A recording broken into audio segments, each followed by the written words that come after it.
Hello everyone, I'm John, this is Sean, Alright. and this is Everyday Food Reviews. That is loud! You probably can't hear it on these, but... I can't hear it. Sorry about the weather. My kitchen, I've got these big bifold doors. Hey, when we get 1,000 subscribers, we might do house tours. But...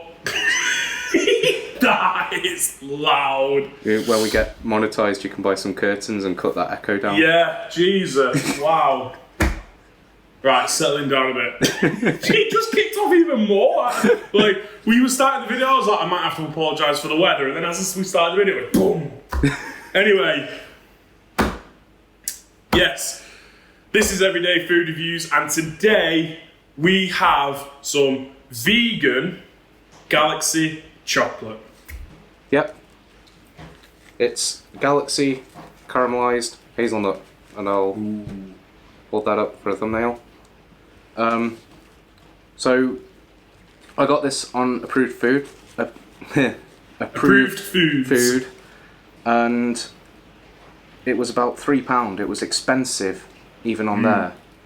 And I took some to John. John had a couple of things he picked up from Adam that we can review. I had this and a few more things, so I opened the box, broke it almost in half. Oh, cheers. Well, the way the things are, you can't actually break it in half because they got the division things on. And yeah, I took some to John. We exchanged carrier bags, maintaining social distancing on the doorstep, like a DPD driver or something.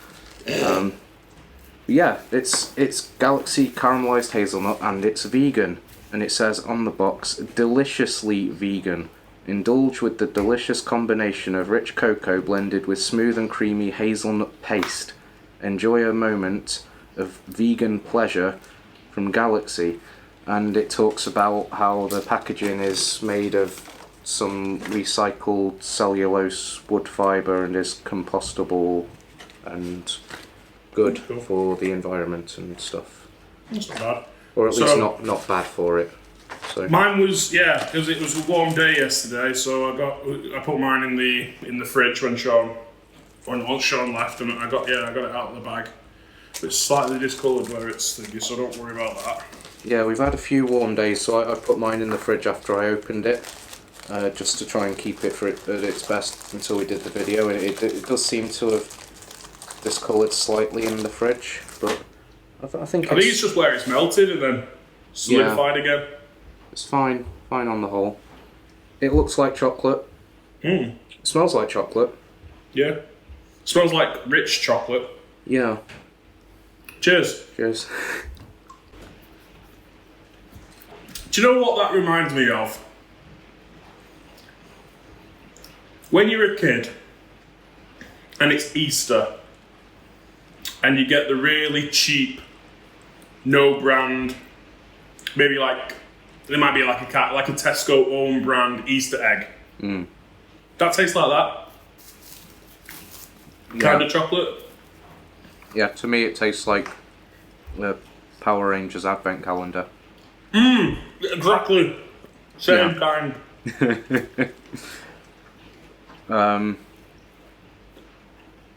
Not great.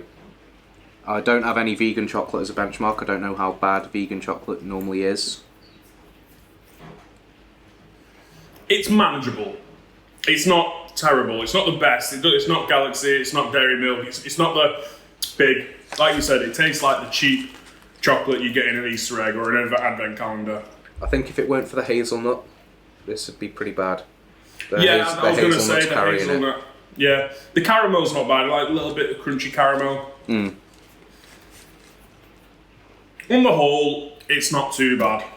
I think it's not a bad effort, to be fair. No. And it is quite refreshing that a big company has done something like this. Yeah. A couple of things I do notice looking at the pack. Okay. Nowhere on the front of the pack or in the description does it actually call this chocolate. Interesting. It does say on the back, couverture chocolate. That looks French to me. I'm probably pronouncing that wrong. I'll try and show it there. In the meantime, between recording this and uploading it, I'll Google exactly what that means. But given the context, I'm guessing it's some sort of imitation chocolate or something, because it doesn't actually say chocolate or the word chocolate anywhere else on the pack. And that's the ingredients. That's when it says, when you know the description of the product before you get to the ingredients. Couverture chocolate made with hazelnut paste and caramelized hazelnut pieces.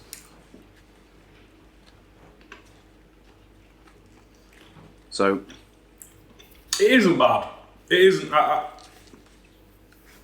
just savoured a piece, let it melt a little bit, and chew on the little caramel fragments and stuff. It's not bad. It's not. Yeah. I mean, I have eaten worse things, but not that have cost £3 for 100 grams. No, I would get it again if it was cheaper. I'd get it again if it was cheaper and I was vegan. Oh, yeah. I think, given that I'm not vegan, this would have, even if this was half the price of a bar of dairy milk, I'd still rather get the dairy milk, and I'm not even a big fan of that. It is really thin as well, which I actually quite like, because I've had and you have as well, the Lindt bars, and they're a lot thinner, and I think that's really nice when it's quite thin. It's nicer to eat, it's nicer to savour when it's like that. Yeah, exactly. So that's a nice little feature. It'd be nice to try a salted caramel one of these. That might really boost the flavour. Yeah. I think that might be good, because the other thing with the hazelnut and the cheap chocolate, you go to Home Bargains around Christmas time, and they have all those cheap chocolates that aren't actually legally chocolate, and you got like the cherry brandy ones and the praline ones. This reminds me of them. It reminds me of like a fake chocolate Christmas praline thing. So it's just trying to get that idea out of my head, because you put it in your mouth and straight away that's what I'm thinking of. Now, the other interesting thing about this packaging, it says vegan a number of times. It says suitable for vegans. It also says may contain milk. What? May contain milk, cereals containing gluten and nuts. This product is made to a vegan recipe, but as it is manufactured in a facility that uses milk, it is not suitable for people with a milk allergy.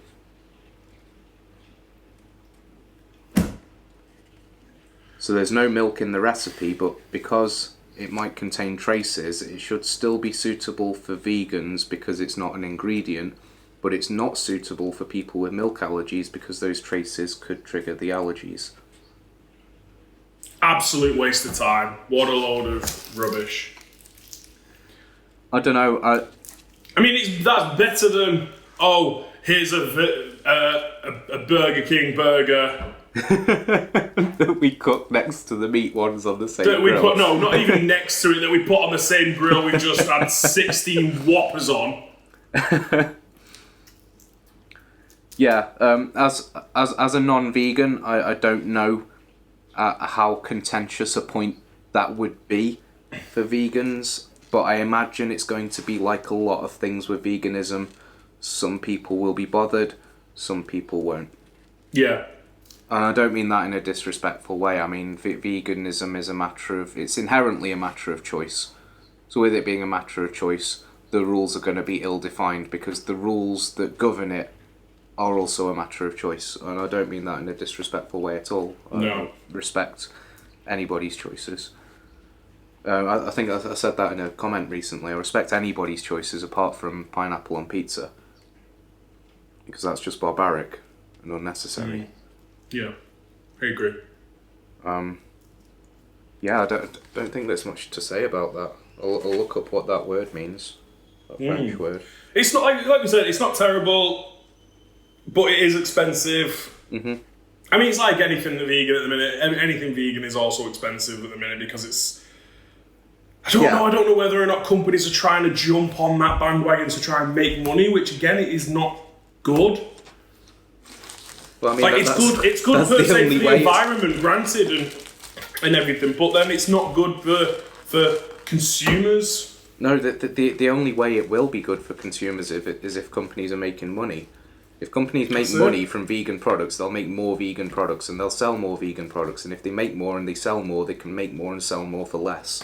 They can streamline the processes. Get everything to be cheaper if they're making it in bulk.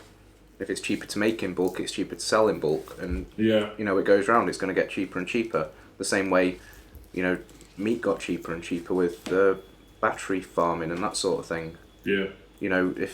If it gets more popular, it's going to get cheaper. So I don't necessarily think that evil multinational corporations jumping on it and making it more accessible is a bad thing. But again, some vegans are going to disagree with that because for their style of veganism, just multinational corporations as a whole is very, very contrary to that. Yeah. So that's still going to be a contentious point. Yeah. It is. It's a vicious circle. Yeah. Personally, for me, I think if we can lower the barrier to entry, make it more accessible, make it more affordable, make it easier to maintain a balanced diet with your treats like your chocolate and your protein like your burgers, make all of that easier. We're going to see a lot more vegans. Like if we're ever in a situation where I've got no sort of personal or nutritional need to eat meat, then I'd just be vegan. As it stands, I mean, we're pretty much there as it stands. It's just for the things I would want to eat as a vegan, it's going to cost me too much money. Yeah.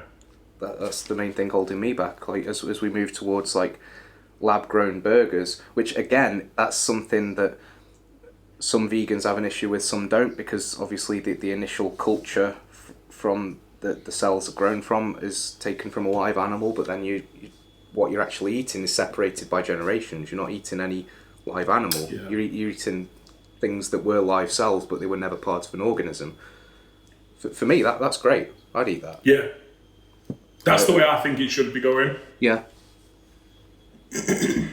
And that's how like companies should be taking profits from the current meat eaters to then fund the research and development of things like lab-grown burgers. But at the minute, I just don't think they're doing that enough. Well, I don't know. I don't know where it's going.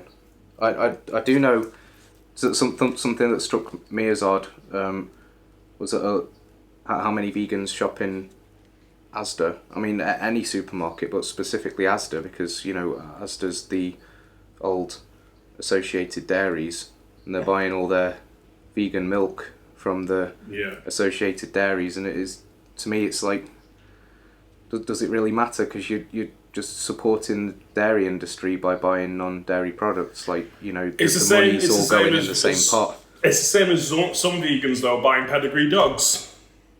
Yeah. Like you said, it's very contentious throughout, and what works for some doesn't work for others. Yeah. Which to us as non-vegans doesn't matter. We don't care either way. No, like just it's your choice. That's fine. But then to other vegans don't like what other vegans are doing. No, just like respect the individual's choices.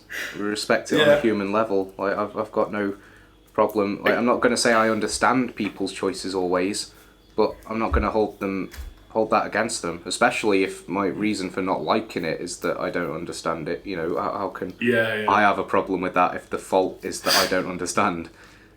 All you could do is try and understand, but you try and understand, and you get into a loop of contradictions, and I find that very difficult to sort of settle in my head. So I just take the approach of you do you, and it's how everyone should live. Yeah, which is quite relatable. So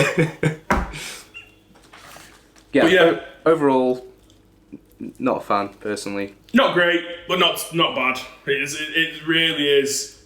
It's edible, which is more than we can say for some vegan products. Yes.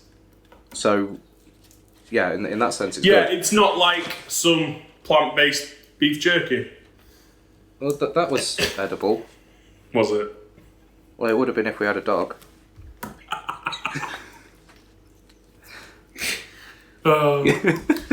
Right, I think, we've moved on a lot from chocolate. Yep. But yeah, I think on that note we will end. Yep. It's probably too long as it is on 3 cubes of chocolate. So yeah, on that note we will end. Thanks very much for joining us. We'll see you next time. Cheers.